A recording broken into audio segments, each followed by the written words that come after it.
How do we continue through the chaos when chaos strikes, as I've told you is going to? How do we continue? For me, one of the greatest metaphors of life and continuing through the chaos is running.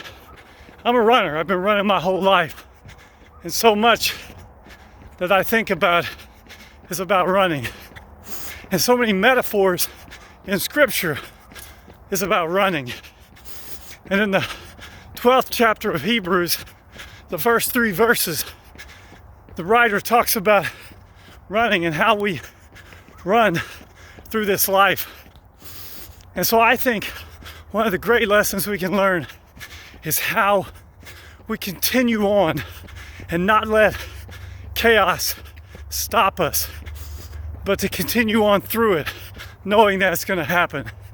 And I think there's 3 steps that we have to understand when it comes to living through times of chaos and trial. And the first of those 3 steps is running together. As we run through this life, as we work through this life, walk through this life, crawl through this life, we've got to do it together.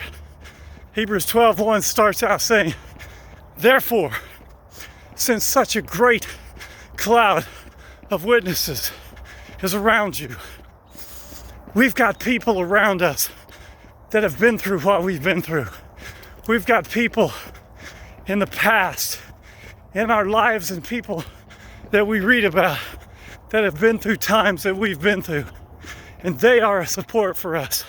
There's no sense in running alone when we can run together and find strength together.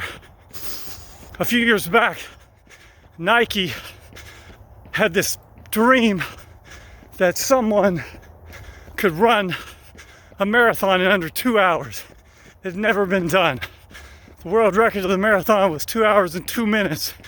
No one had ever approached 2 hours. But Nike thought it could be done. So they took 3 of the best marathoners of the time and trained them for months.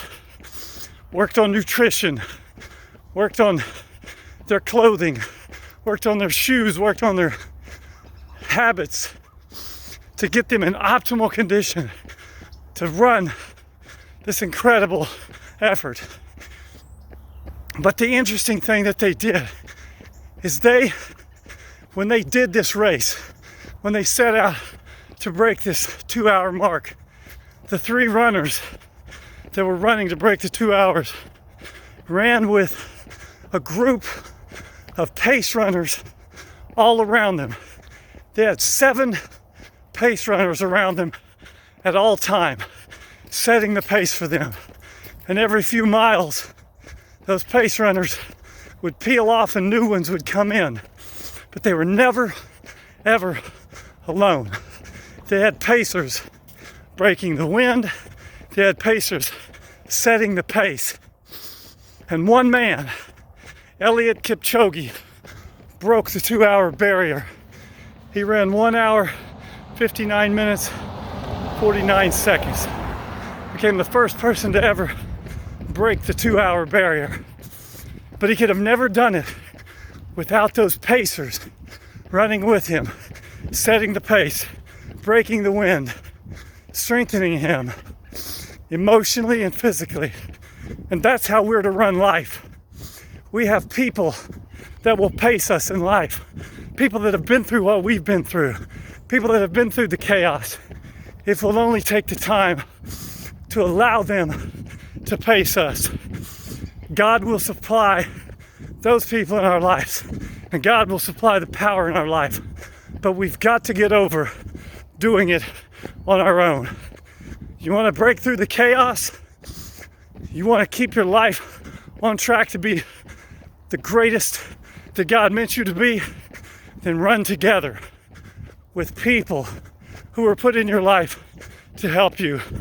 Run together with God who empowers you. You want to make the most of every opportunity? Run together. You can't do it alone. Moyo, everywhere we go.